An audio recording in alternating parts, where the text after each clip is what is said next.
अच्छा, एक सवाल मैं आपसे पूछना चाह रहा हूँ आपके उत्तर प्रदेश और समाजवादी पार्टी के हवाले से। बहुत सारे इश्यूज़ हैं जो मुस्लिम रिलेटेड हैं। मदरसे का इशू हो, मस्जिदों का इशू हो, और ऐसे बहुत सारे इशू हैं जिसमें मुसलमान को ऐसा लग रहा है कि वो हाशिए पे हैं। समाजवादी पार्टी को ये कहा जाता है कि भाई मुसलमानों का काफ़ी यकीन जो है, वो एतमाद जो है, वो समाजवादी पार्टी पे है। लेकिन जब ज़मीनी हकीकत की हम बात करते हैं, बयानों के अलावा कुछ होता नहीं है। देखिए, हम बताएं आपको, कुछ लोग कंपैरिजन करने लगते हैं जी कि समाजवादी पार्टी, या उनकी ख्वाहिश है अंदर से, वो भी एक साजिश का हिस्सा है जी कि समाजवादी पार्टी अपना नाम समाजवादी पार्टी हटा करके मुस्लिम लीग रख दे। जी तो ये तो नहीं, ये अपेक्षा तो नहीं पूरी होगी। वो एक आइडियोलॉजी है, समाजवाद की आइडियोलॉजी है कि समाज के अंतिम व्यक्ति के होठों पर भी मुस्कान चाहिए।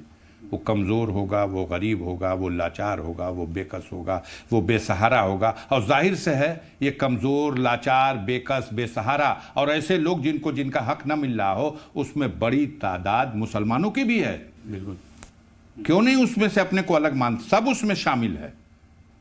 लेकिन अलग से ही कुछ लोग चाहते हैं कि सिर्फ अलग से मुसलमानों की बात हो, ताकि हमको मौका मिल सके रेजर रेज उठा दे और बालर बाली मार दे। तो ऐसा समाजवादी पार्टी विचारधारा से लैस एक पार्टी है, और वो हक के सवाल पर, सच्चाई के सवाल पर हमेशा मजलूम के साथ खड़ी है। एकदम साफ बात है, लेकिन लगता है और लड़ रही है। अब किसको सर्टिफिकेट दिखाए कि हम अब ये नहीं कर सकती। जो लोग खुद कर रहे हैं, ये लोग चाहते हैं उसी तरह से समाजवादी पार्टी हो जाए, क्या, ताकि दूसरी टीम।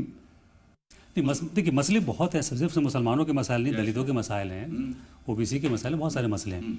लेकिन अगर मुसलमानों की बात करें, चूंकि मुसलमान हमेशा से समाजवादी पार्टी को सपोर्ट करता रहा है, उनके वोटर्स रहे, कोर वोटर्स रहे हैं, मुसलमान छिटके नहीं वहाँ उत्तर प्रदेश में, और यही वजह रही कि कांग्रेस वहाँ कमज़ोर हो गई। तो मैं ये कह रहा, मेरा ये आपसे सवाल है कि क्या सिर्फ बयान के अलावा अगर ग्राउंड पे कुछ सपोर्ट दिखे, देखिए मेरी बात सुनिए, तो क्या मेरी बात सुनिए, मैं समस्या को कौम से नहीं जोड़ूंगा जी, और आपसे भी कहूंगा कि उस चश्मे से देखिएगा तो फिर जो दूसरे लोगों के चश्मे हैं वही मेरी भी चश्मा हो जाएगा, और मैं आंख खोल के कम बतियाऊंगा, आंखियां बंद करके बात करूंगा जी।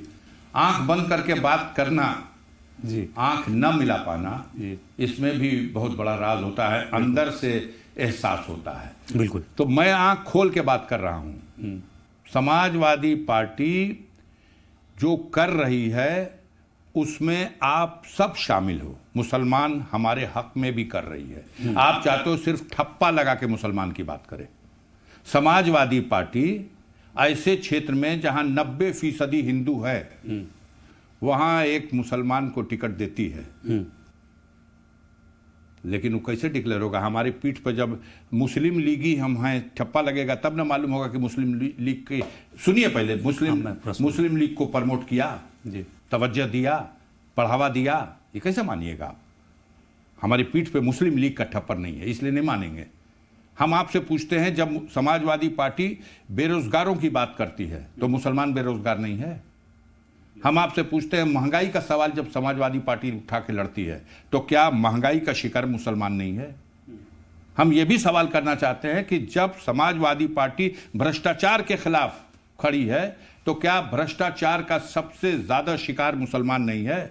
क्यों एक नाम से आप उसको जोड़ करके चलना चाहते हैं? देखिए, जोड़ नहीं रहा हूं मैं सिर्फ मेरा एक सवाल ये है, एक सवाल है, सबसे ज्यादा बेरोजगारी का शिकार मुसलमान है। हम अपनी कौम के रहनुमाओं से, मैं कल एक सीरत पाक के जलसे में गाजीपुर में शिरकत करके आया हूं, कल का जलसे में, और मैंने जलसे में खिताब करते समय मंच से अपने रहनुमाओं से, जो दीनी रहनुमा बैठे हुए थे, उनसे हमने इल्तिजा की कि अल्लाह ने खुद कुरान में वादा किया है कि कयामत तक कुरान का एक लफ्ज घटाया और बढ़ाया नहीं जा सकता। लेकिन हम कई हजार, कितने लाख, कितने करोड़ और कितने अरब हाफिज बनाएंगे उस कुरान को महफूज करने के लिए। हमारा बच्चा 13 साल में और 14 साल में हाफिज कुरान बन सकता है, तो वो 20 साल में IAS नहीं बन सकता, इंजीनियर नहीं बन सकता? क्या वो साइंटिस्ट नहीं बन सकता? क्या वो अच्छा वकील नहीं बन सकता? क्या इस देश और समाज को चलाने के लिए हमारे नबी ने खुद कहा है तालीम हासिल करो, और तालीम के रास्ते में जो भी तालीम है, जिस तालीम से आप अपने मुल्क की, अपनी कौम की, अपने घर की, पूरे माशरे की तरक्की के लिए कुछ कर सकते हो, उस तालीम को हासिल करो।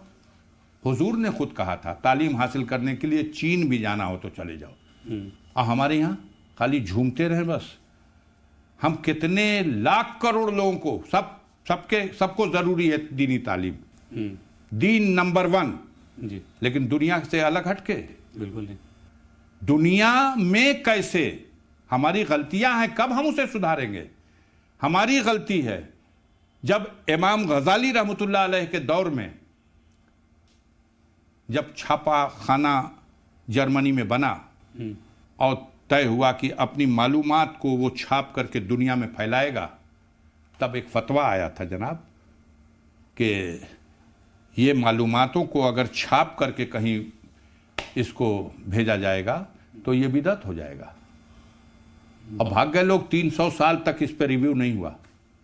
हमने गलतियां जो की हैं, हम अपनी गलती बता रहे हैं। हमारे अकाबिरों ने गलती की जब जदीद तालीम का मरकज था बगदाद, सारी दुनिया में जदीद तालीम हासिल करने के लिए लोग बगदाद जाते थे, तब एक फतवा आया था। और वो फतवा आया कि अलजबरा आपने सुना होगा जी। आज अंक गणित कहा जाता है, बीज गणित कहा जाता है, साइंस कहा जाता है, टेक्नोलॉजी का, मैं एक लफ्ज इस्तेमाल कर रहा हूं अलजबरा जी।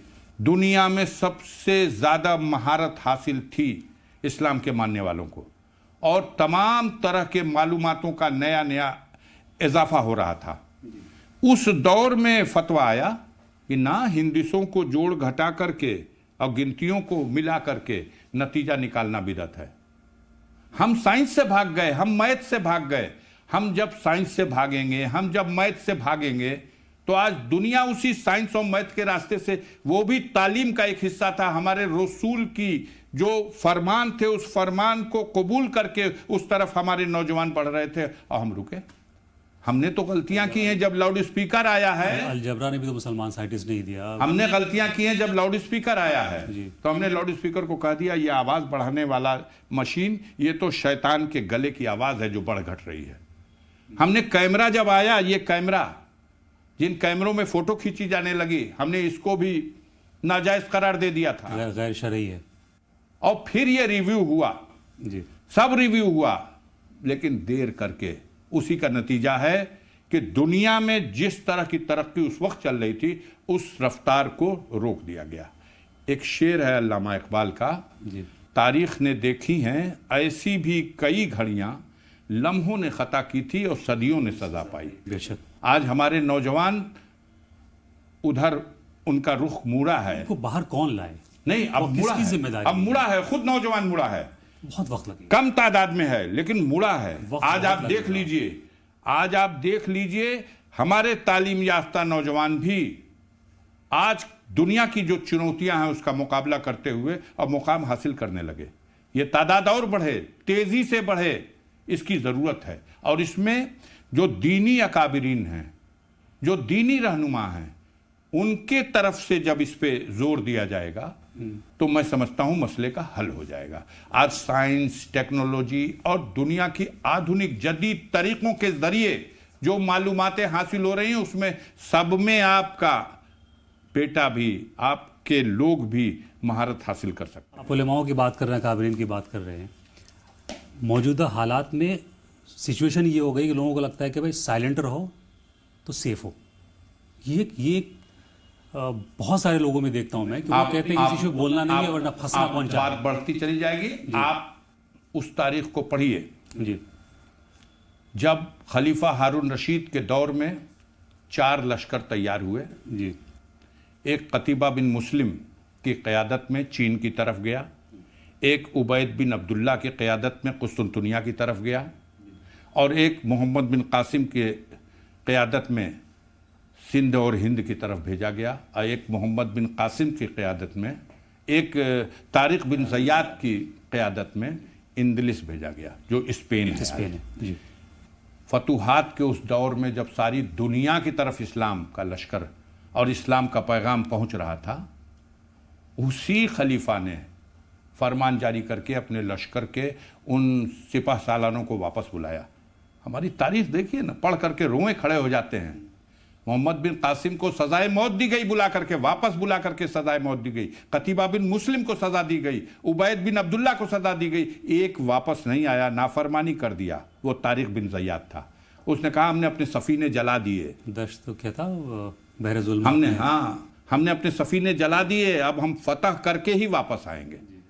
तो ऐसे हम जो हमारी तारीख है जिसमें ऐसी कुछ गलतियां हमारी हैं, उससे हमको सबक लेना चाहिए। आज के दौर के मुसलमान हिंदुस्तान में क्या करें? पहले तो उनके मसाइल क्या है, सबसे बेसिक क्या है? देखिए, सबसे बड़ी चीज़ है कि वो तालीम पे अपना जोर दे जी, और हमारी बात भी या किसी की बात भी उसको अपने जहन में तौले कि सिर्फ हमको भड़काने के लिए कुछ किया जा रहा या इस रास्ते पर चलने से हमें कोई राहत होगी। अंधा पागल भी समझ जाएगा कि बाबर के नाम पर आज हिंदुस्तान में और बंगाल में मस्जिद, जब इलेक्शन डिक्लेयर हो चुका है, ऐसे हालात में ये एक नाजायज कोशिश है, साजिश है और ये फितना है। रसूल फितने के लिए जो कहा गए, आप समझ सकते हैं, ये आज के दौर का फितना है। मुनाफिक हमारे बीच में है, उनके पीछे नमाज पढ़ने वाले आस्तीनों में कुछ और रख लेते थे। उस दौर में भी ये मुनाफिक थे, इस दौर में भी मुनाफिक हैं, और फितना इसी तरह का फैलाया जाता है जिससे दिखाई कुछ दे और उसका असर कुछ हो। इस वक्त तो यही कोशिश है, लगेगा कि हम बहुत किसी के हक की बात कर रहे हैं, किसी के इंसाफ की बात कर रहे हैं, लेकिन ज़मीन पर सच्चाई उसकी कुछ नहीं होगी। देखिए, इस हुकूमत के खिलाफ एक जगह से जो कुछ भी बोल दिया जाए, एक बार कोई टोकने वाला भी नहीं मिलेगा। हमारे जैसे इंसान की तो ज़बान भी काट दी जाएगी। इसी सवाल में आना भी चाह रहा था कि आजकल ये है कि अगर आपने सिस्टम के खिलाफ कहा, बिल्कुल, तो आप एंटी नेशनल, मैं झेल रहा हूँ, तो आप एंटी नेशनल हो गए। मैं झेल रहा हूँ। और आपकी जैसे पहले मैं आपसे अर्ज कर रहा था कि आपकी एक लेगेसी रही है पूरे ख़ानदान की, और जिस तरह की का इमेज अब बन रहा है या बनाया गया है, कितनी तकलीफ होती है आपको? क्यों नहीं तकलीफ होगी? हमारे अजदाद ने मुल्क को आज़ाद कराने की लड़ाई में कुर्बानियाँ दे दी।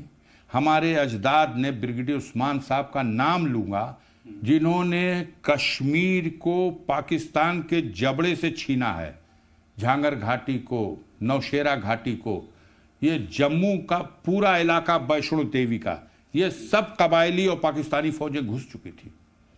कुर्बानी दे दी अपनी आप की उन्होंने, और जो वतन पर कुर्बान हो गया, जिसने जिना के आफर को ठोकर मार दिया, जिसका सर लाने के लिए 50,000 रुपए का इनाम घोषित हुआ, आज उसके लोगों से, उसके घर वालों से, उसके नस्ल के लोगों से, उसके खानदान के लोगों से तमाम तरह के सवाल होते हैं। आप इस मुल्क के वफादार हो कि नहीं हो, आपको पता नहीं है। मैं आपके ज़रिए से कहना चाहता हूँ, हिंदुस्तान के हर मुसलमान को कहना चाहता हूँ कि सुनो, किसी के सर्टिफिकेट की ज़रूरत नहीं कि हम भारत के वफादार हैं कि नहीं ना। हमारे नबी ने, हमारे रसूल ने खुद ही ये फरमाया है कि वतन से मोहब्बत ईमान का एक जुज़ है। तो हम अपने रसूल की हर बात को, हर लफ्ज़ को तस्लीम करने वाले लोग हैं, और हम उस मोहब्बत में, अपने रसूल की मोहब्बत में, अपने वतन पर मर मिटने का भी जज्बा रखते हैं, और मर मिट गए जिन्होंने कभी उंगलियां भी नहीं कटाई, आज वो सरबराह बने बैठे हैं और वो सवाल करने वाले बन गए। जिन्होंने 10 बार माफ़ी मांगी, जिन्होंने कलेक्टर से, उस दौर के कलेक्टर को मिलने वाली तनख्वाह से भी ज़्यादा सरकारी ख़जाने की पेंशन मंजूर कर ली, वो लोग उनकी निगाहों में आज वीर हैं। और जिन लोगों ने देश के लिए अपनी कुर्बानी दे दी, उनको आप आज की भाषा में अपने लानत और लमानत से नवाजने का काम करते हैं।